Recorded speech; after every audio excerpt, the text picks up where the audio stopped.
जिस टाइम ये समझ आ गया, जितना मर्जी कॉम्प्लेक्स बैलेंस शीट आ जाए, मैं बात करूंगा एक बहुत ही अच्छे कंसेप्ट के बारे में जो कि कम लोगों को पता होता है, डेप्थ कड़ा है, जिसको मैं बोलता हूँ दूसरा शॉर्टकट तरीका नेट एसेट्स का। 25 आ गई है और मेरे को बैलेंस शीट बनानी है, स्टैंड लोन की भी कंसोलिडेटेड की भी। एग्जांपल से सबसे इंपॉर्टेंट ये समझना है, ये कंसोलिडेशन अकाउंट में एंट्री पड़ जाएगी, बाकी कुछ नहीं करना, आपको सिंपली वही फॉर्मूला लगाना है, A+B=C। तो पर्पस सिर्फ इसका ये है कि to identify the value of brand, trademark, customer relationship. वो इनकम टैक्स में कहीं ना कहीं अलाउड थी, उसकी मेरे को डेप्रिसिएशन क्लेम मिल जाती थी और मेरे को टैक्स में बेनिफिट हो जाता था। इनकम टैक्स का जो बेस है वो 0 है। नहीं है आपका consolidated account ready. Purchase price allocation का भी, जो कि बहुत ही इमर्जिंग कंसेप्ट है, ये ज्यादा अभी 3-4 साल से फेमस हुआ है, क्योंकि टैक्स में मैं बताना चाहूंगा जो गुडविल अमाउंट जिसकी मैं बात कर रहा हूँ वो इनकम टैक्स में कहीं ना कहीं अलाउड थी, उसकी मेरे को डेप्रिसिएशन क्लेम मिल जाती थी और मेरे को टैक्स में बेनिफिट हो जाता था। 3-4 साल पहले बजट में अनाउंस हुआ कि गुडविल की कोई भी डेप्रिसिएशन क्लेम नहीं कर सकता। तो लोगों ने अब क्या प्लान करा, तो लोगों ने कहा कि जब भी मैं एक्विजिशन करता हूं, जो मैं एक्स्ट्रा पेमेंट दे रहा हूं वो गुडविल की तो होती है, बट क्या एक्चुअल में वो गुडविल होती है? कुछ कंपनीज ने कहा कि यार ये गुडविल नहीं है, ये तो मेरा उसके मैंने ब्रांड की वैल्यू दी है जो कि मेरा इंटेंजिबल एसेट्स है। और कुछ कंपनीज बोलते हैं मैंने कस्टमर रिलेशनशिप के पेमेंट करी, उसकी वैल्यू है। ऐसे बहुत सारे इंटेंजिबल एसेट्स हैं, ट्रेडमार्क्स हो गया या फिर ब्रांड वैल्यू हो गई, कस्टमर रिलेशन हो गया, extra and extra.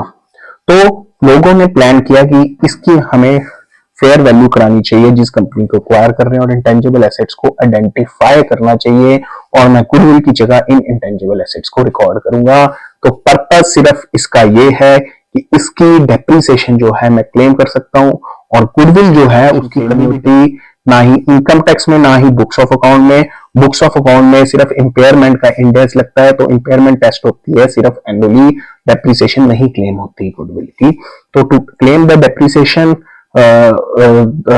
everybody has started making valuation of the query and have started to analyze what are the identified intangible assets which they can record in the books of account, in the consolidated books of account.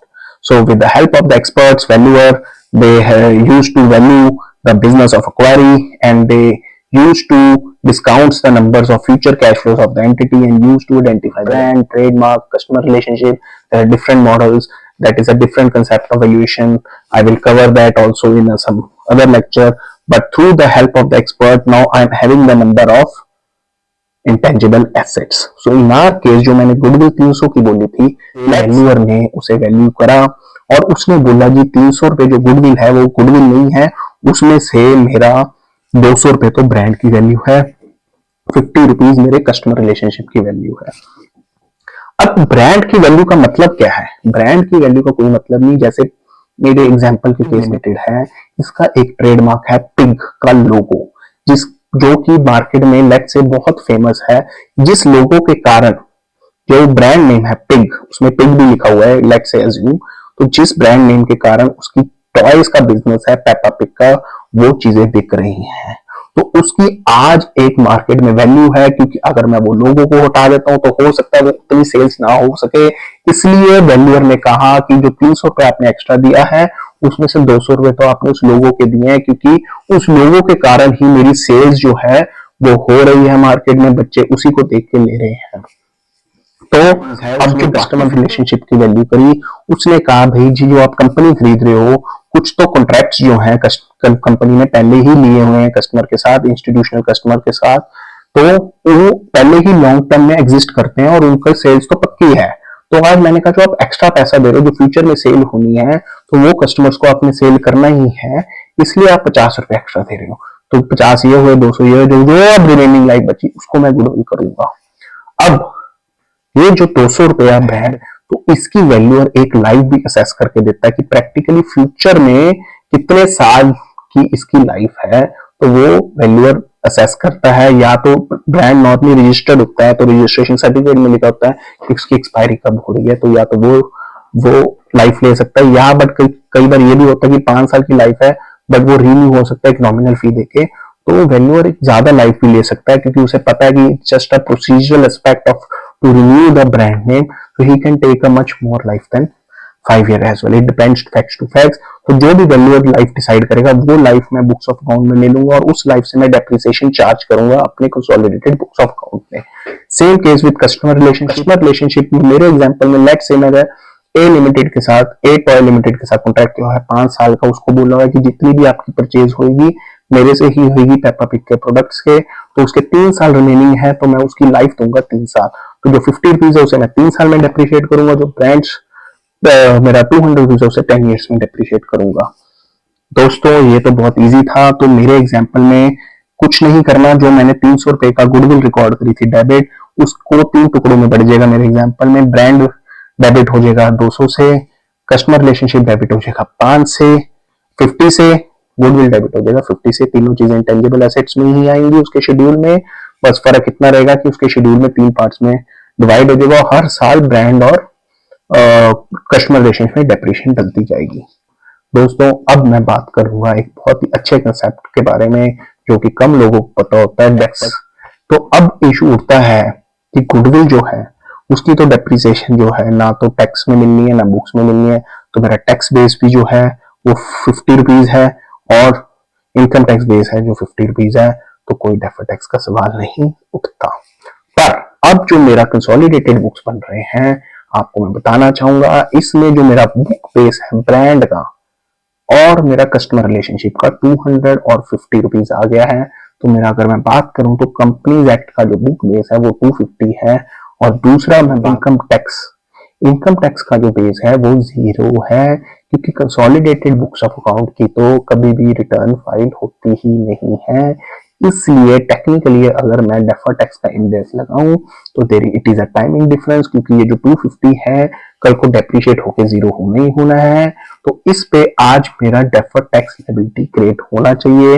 अब बात उठती है किस rate पे होना चाहिए, जो भी कंपनी का टैक्स रेट है उस पे वो क्रिएट होना चाहिए। अब एक स्टैंड व्यू पॉइंट ये भी आता है कि जब मैं बेचूंगा तो लॉन्ग टर्म कैपिटल गेन लगता है, तो मेरा 12.5% का रेट लगना चाहिए। एक स्टैंड ये भी आता है कि हो सकता है मैं स्लम सेल में बिजनेस सेल कर दूं तो मेरे को कंपनी का ही रेट लेना चाहिए। तो कंपनी ये असेसमेंट रख के, नॉर्मली मैंने देखा है कि जो कंपनी का रेट होता है वही ले लेते हैं, ये एज्यूम करके कि अभी तो लॉन्ग टर्म चलना है और अगर मैं बेचूंगा तो अगर बिजनेस बेचूंगा, ये नहीं है कि सिर्फ ब्रांड को बेच रहा हूँ, तो वो कंपनी का ही रेट लेती है।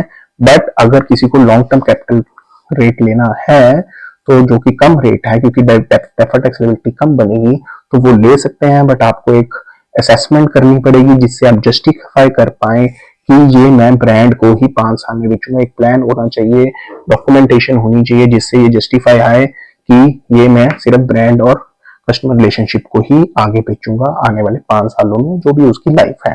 तो वो long term capital gain rate भी ले सकते हैं। दोस्तों अब एक बहुत ही इंपॉर्टेंट टॉपिक का मैं डिस्कस करना चाहूंगा इसी पीपीए अकाउंटिंग के थ्रू कि ये कंसेप्ट आया क्यों था। दोस्तों आज लिमिटेड है, उसने 1000 रुपए पे किया, 300 रुपए एक्स्ट्रा पे करे, तो लॉजिकली सोचा जाए वो जो 300 रुपए एक्स्ट्रा है तो आज इनकम टैक्स में वो गुडविल के रूप में अलाउएबल नहीं है। तो पर क्या ये अलाउएबल होने चाहिए कि नहीं होने चाहिए? लॉजिकली सोचिए तो होने चाहिए, क्योंकि अगर बिजनेस के एंगल के देखा जाए तो मैं उसे बोल रहा हूँ कि ये एक मेरी कैपेक्स कॉस्ट है जिसका मेरे को बेनिफिट इनकम टैक्स में मिलना चाहिए। बट क्योंकि गुडविल अलाउ नहीं करी हुई इनकम टैक्स में, तो लोगों ने अब क्या करना चाहा, अगर इस अमाउंट को क्लेम करना है तो क्या तरीका है कि वो क्लेम कर सकते हैं।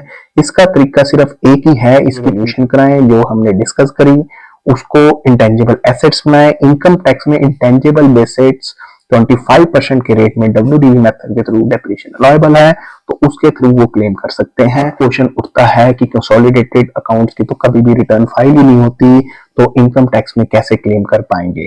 दोस्तों को मैं बताना चाहूंगा कि यस इट्स ट्रू कि कंसोलिडेटेड अकाउंट की रिटर्न्स नहीं फाइल होती, पर अगर वो एक पेप्पा लिमिटेड, हमारे एग्जांपल पिग लिमिटेड के मर्जर की स्कीम अगर फाइल कर दे एनसीएलटी में, और एनसीएलटी उस मर्जर की स्कीम को अप्रूव कर देता है और रिट्रोस्पेक्टिवली मेरा उसी साल से मर्जर इफेक्टिव हो जाता है जिस साल में एक्विजिशन हुई है, तो उस साल में वो जो मेरा कंसोलिडेटेड अकाउंट है वो कहीं ना कहीं मेरा मर्ज्ड अकाउंट बन जाएगा, और इनकम टैक्स में प्रोविजन है मर्ज अकाउंट की, दोबारा से मेरी रिटर्न फाइल होती है और रिटर्न फाइल करूंगा, उसमें मैं इंटेंजिबल एसेट्स की एडिशंस दिखाकर कंप्यूटेशन में डेप्रिसिएशन क्लेम कर सकता हूं।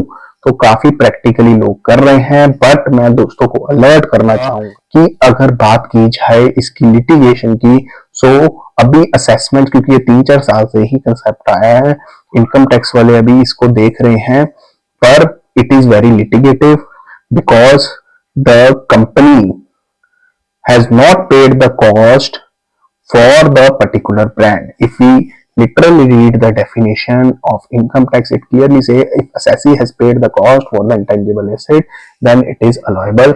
But in our case, because it is on account of merger, that intangible assets are coming into the standalone account, so it could be litigative, it could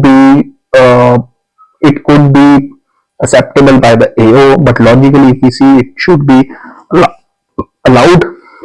So that's why many are planning this way and making this arrangement and going for merger to claim the depreciation on these intangible assets to get the benefit in income tax. Because if we do so, the 300 amount, out of which 250 is of intangible asset which I have paid, 25% tax depreciation I will get in 5 or 7 years.